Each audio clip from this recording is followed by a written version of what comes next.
আসসালামু আলাইকুম। Daily cooking by বকুল।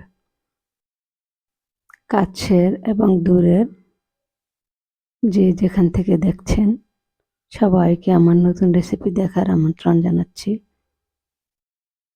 একাটি লাউ শাক নিয়েছি। শীতের সিজনে শাক সবজি অনেক টাটকা পাওয়া যায়,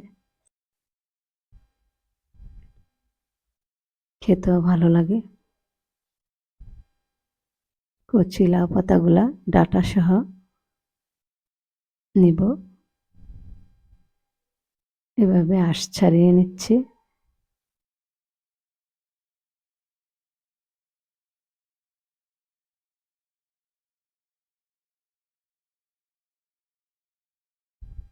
হাতে এভাবে ছিঁড়ে নিব।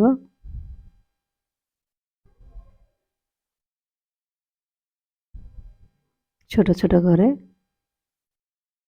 ছিঁড়ে নিচ্ছি। সবগুলা শাক এভাবে ছিঁড়ে ভালো করে ধুয়ে নিব।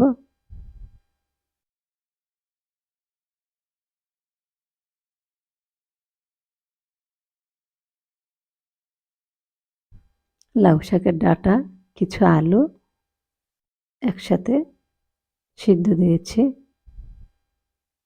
লাউ শাকের সাথে একটু আলু দিলে খেতে ভালো লাগে, শাকটা নরম লাগে। 50% সিদ্ধ করে নেব। এ পর্যায়ে লাউ শাক দিয়ে দিব। পরিমাণ মতো লবণ দিয়ে দিলাম। দিয়ে ভালোভাবে সিদ্ধ করে নিব। আমি ঢাকনা দিইনি।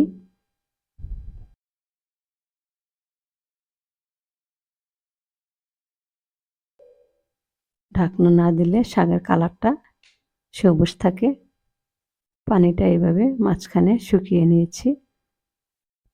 শাকের পানি ফেলে দিলে ভিটামিন চলে যাবে, তাই গুণাগুণ ঠিক রেখে এভাবে পানি শুকিয়ে নিয়েছি।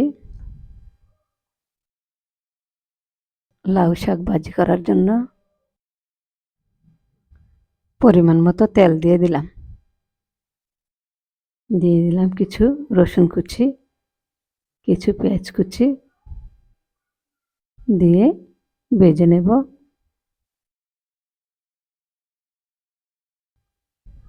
নেড়ে চেড়ে ভেজে নিচ্ছি।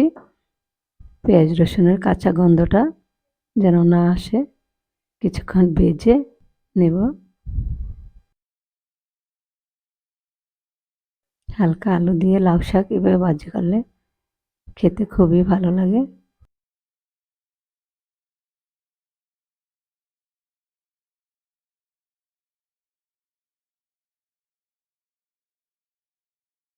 কিছু কাঁচা মরিচের ফালি দিয়ে দিলাম।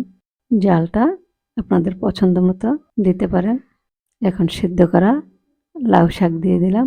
প্রথমে লাউ শাকটা আমি হাই হিটে সিদ্ধ করে নিয়েছি ঢাকনা ছাড়া, সেই জন্য কালারটা সবুজ রয়েছে। ঢেকে দিলে কালারটা নষ্ট হয়ে যায়।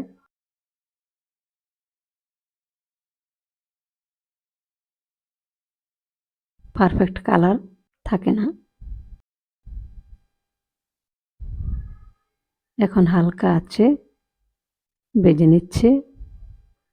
ভালোভাবে শাকের পানিটা শুকিয়ে নেব। একটা শুকনো মরিচ দিয়ে দিলাম।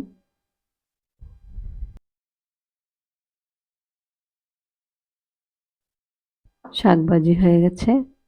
দেখুন দেখতে কত দারুণ লাগছে। আশা করি খেতেও ভালো লাগবে। আপনারা এভাবে করে দেখুন। আশা করি আপনাদের কাছেও ভালো লাগবে।